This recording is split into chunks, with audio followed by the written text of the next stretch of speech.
Ah, essa é a hora do conselho, droga. Vamos pra lá agora. Agora a gente junta aqui, olha pra lá. E aí agora a gente manda no olho. Ai, Tipo, pra pessoa sentir, tipo, que sabe, terminar o vídeo e falar, putz, mano, eu vou mudar minha vida agora. Sabe? Esse a gente não sabe se vai ser alcançado, mas é o objetivo. O objetivo é esse. uma pessoa fazer Se isso, tá um ótimo. levantar e falar, de fato, essas duas têm razão, é isso que eu vou fazer na minha vida, aí a gente já ganhou, entendeu?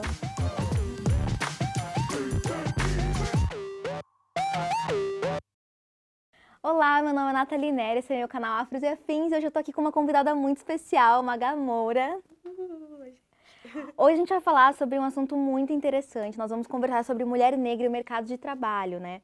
E esse vídeo faz parte de uma outra série de vídeos desse projeto incrível do YouTube que tá tendo aqui no meu canal. Eu sei que você já sabe, eu sei que você assistiu outros. Então vamos começar nosso papo. Eu queria que você explicasse um pouco pro pessoal o que você faz da sua vida. Sim. Além de ser maravilhosa. Além de ser maravilhosa. Bom, eu sou formada em Relações Públicas. Eu sou co-hunter, que é uma pesquisadora de tendências antes de virar tendências. Né? Tem muito de antropologia, tem muito de estudo, tem muito. Mas não é algo que eu atuo. Atuo para mim, assim, no olhar para as coisas, para trazer o que é novo para o meu estilo, para minha personalidade, para o meu dia a dia, para minhas redes. Sou também especialista em Fashion Marketing, cursei em Londres, Fashion Marketing. E hoje eu tenho o meu site, o meu blog, magamoura.com, Instagram, Snapchat, canal no YouTube. Tudo. Tudo. Tem uma loja online também de cabelo sintético. Então você trabalha tipo, majoritariamente com moda e você também é empreendedora. Sim. Então você está super ligada nesse universo. Total. Uma coisa muito legal de trazer a Maga aqui é que ela é uma pessoa que ela atua muito na área dela de uma forma muito presente. Tipo, você é uma referência. Eu acho que todo mundo sabe quem você é. Se você não sabe, onde você estava esse tempo inteiro, né? E nós, mulheres negras, a gente tem uma dificuldade muito grande de se inserir no mercado de trabalho. É sabido, tem pesquisas da década de 90 que mostram que, tipo, a mulher negra é que começa mais cedo a trabalhar e é que passa mais tempo trabalhando. E mesmo assim, nós ainda ocupamos a maioria dos cargos subalternos, tipo, que são aqueles voltados ao trabalho manual, que é tipo limpeza, é trabalhar com faxina. Não que isso de alguma forma seja menos importante, mas é complicado você pensar que nós, mulheres negras, ocupamos majoritariamente essas posições no mercado de trabalho. Eu nasci na Bahia, nasci em Feira de Santana, cresci em Irará até meus 9 anos, que é uma cidadezinha do interior da Bahia. E depois de um divórcio complicado, minha mãe veio para São Paulo tentar a vida. Sua mãe, mulher negra? Minha mãe, mulher negra, veio para cá trabalhar por 2 anos como empregada doméstica. E depois disso, minha mãe começou a trabalhar como costureira no ateliê. Resumindo bem a história, assim, ela viu uma oportunidade, viu que no ateliê ela era a costureira mais querida e tudo mais, e resolveu abrir o próprio ateliê. E quando ela alugou esse ateliê, eu comecei a sair da escola e ir para o ateliê para ajudar ela a desfazer barra de calça, tirar botão, enfim. Você trabalhou então desde muito cedo? Trabalhei desde muito cedo ajudando a minha mãe, porque minha mãe não queria que eu ficasse na rua, na periferia, ela sabia. Esse é um ponto, né? A maioria dos jovens negros, eles vão pro serviço, vão pro trabalho, porque é a única alternativa de tirá-los da rua. Sim. Eu com 13 anos consegui meu primeiro emprego, tipo, de entregar panfleto. Sim. E se a gente for reparar, essa não é a idade de trabalhar, essa é a Não idade que mesmo. você já tá estudando e eu também. Exato. Mas tenho um medo muito grande de você deixar esse jovem na rua e deixando esse jovem no serviço, você o afasta da escola, você o afasta de outras atividades. Sim. E as suas irmãs são mais novas ou mais velhas? Mais velhas, eu sou E a elas caçula. trabalhavam? Sim. A minha irmã trabalhava no Carrefour, caixa de supermercado, a outra trabalhava no ateliê, a outra era vendedora de loja. Das minhas 3 irmãs, 2 quiseram seguir o caminho universitário, fazer curso, e uma não quis por opção dela. Mas a minha mãe sempre ajudou e sempre falou, se você quiser fazer faculdade, eu vou te ajudar a pagar. Quando você descobriu que você queria ir para a faculdade, que essa era, tipo, a tua alternativa? Eu fui muito seguindo o caminho das minhas irmãs, né? Então, elas por serem mais velhas e terem decidido isso antes, isso virou uma possibilidade para mim. Elas foram inspirações Elas reais. foram minhas inspirações reais. E aí a minha mãe falou, vamos tentar um cursinho então. Eu falei, mãe, o preço do cursinho é absurdo. Ela, não, vamos tentar, eu vou lá, converso. Eu vou conseguir um desconto, uma bolsa, não é possível que ele não ajude gente pobre. Então a gente foi lá, objetivo, minha mãe sentou. E aí quando a gente conversou, minha mãe chorou, eu chorei também. Foi um drama na mesa daquele homem. Ele falou, tá bom, eu faço por 120, acho que foi isso na época, eu não lembro o preço. E aí eu li Relações Públicas, falei, gente, Relações Públicas é a profissão. É isso, eu sou Relações Públicas. Passei na Casper Libero.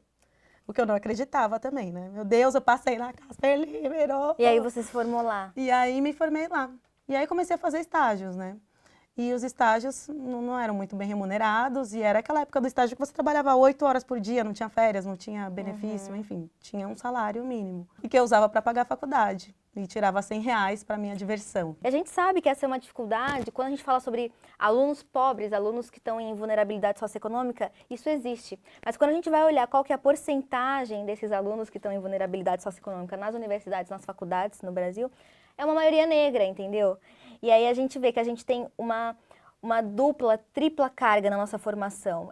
O tempo inteiro a gente tem que dar conta de muito mais coisa em muito menos tempo, né? Quando eu estava na faculdade, estava prestando, sei lá, processos seletivos para trabalhar em empresas, eu não tinha essa coisa, eu não tinha esse passado curricular, de viagem, de eu falo inglês, de eu estudo na CASP, de relações públicas, não sei o quê. Eu tinha relações públicas na CASP. É uma competição muito escola injusta. estadual, não sei o quê. E nisso eu não consegui um emprego legal. Até o meu segundo ano de faculdade. No segundo ano de faculdade eu consegui um emprego legal, por quê? Uma amiga minha trabalhava na multinacional, ela saiu da vaga, ela me indicou, assim, pelo amor de Deus. Você precisa contratar a Magá é maravilhosa, não sei o que, não sei o quê. Fui contratada, sofri muito nesse emprego, porque a minha chefe, ela era terrível, não sei, ela não gostava de mim, por algum motivo. Por talvez alguns motivos que a gente até entenda, né? E aí eu trabalhei numa ONG, entidade de classe. Trabalhei numa empresa de alimentos, que foi uma empresa que eu fiquei bastante tempo.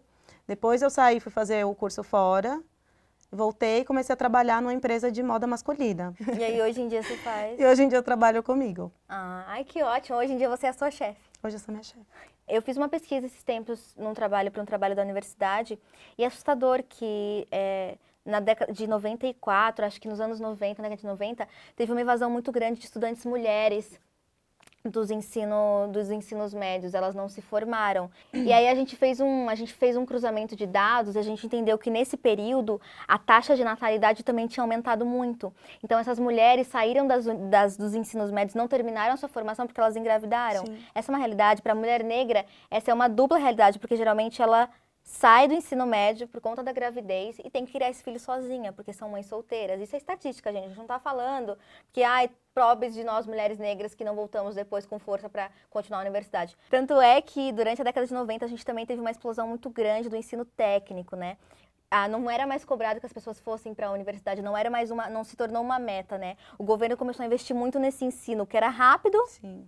E você conseguiu emprego mais fácil, porque era curso técnico. Tem uns dados que mostram que em algum momento exato dessa década, que eu depois coloco aqui embaixo para vocês, porque eu não sei agora de cabeça, o número de mulheres negras nos cursos técnicos era maior do que o número de mulheres brancas, porque as mulheres brancas estavam ingressando nas universidades, porque não havia a cobrança para a mulher branca trabalhar rápido para ganhar dinheiro rápido e ajudar a sua família. Não, e que muitas vezes, assim, na nossa história de família, na nossa base de família negra, a gente não tem tantas oportunidades e referências do que a gente vai fazer, se a gente pode estudar, se a gente pode ir além.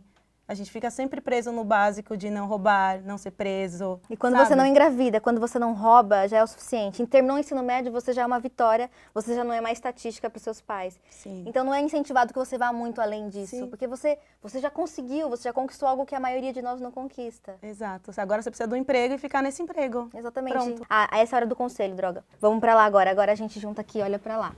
Então, gente, é muito importante que vocês não acreditem nos limites que são impostos a vocês, sabe? Você é capaz de muito mais do que dizem que você pode. Você pode sim entrar numa universidade, você pode sim viajar o mundo inteiro. Sim. Sair dessa bolha. Vai ser mais difícil porque você é negra, você tem que saber que essa é a realidade. Mas isso não pode ser um impedimento para você, não pode te afastar dos seus sonhos.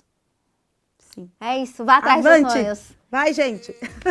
Eu espero que vocês tenham gostado desse vídeo, que ele tenha sido muito inspiracional para você. Não deixe de se inscrever aqui no canal Afros e Afins, tá aqui embaixo, só você clicar. E não deixe de se inscrever também no canal da Maga Moura, que ela produz um conteúdo incrível que eu sei que você vai se inspirar demais. E também acompanha os outros vídeos desse projeto fantástico do YouTube, que busca incentivar o conhecimento de outros canais negros aqui na plataforma. Eu sei que você vai gostar muito do conteúdo que a gente está produzindo, tá?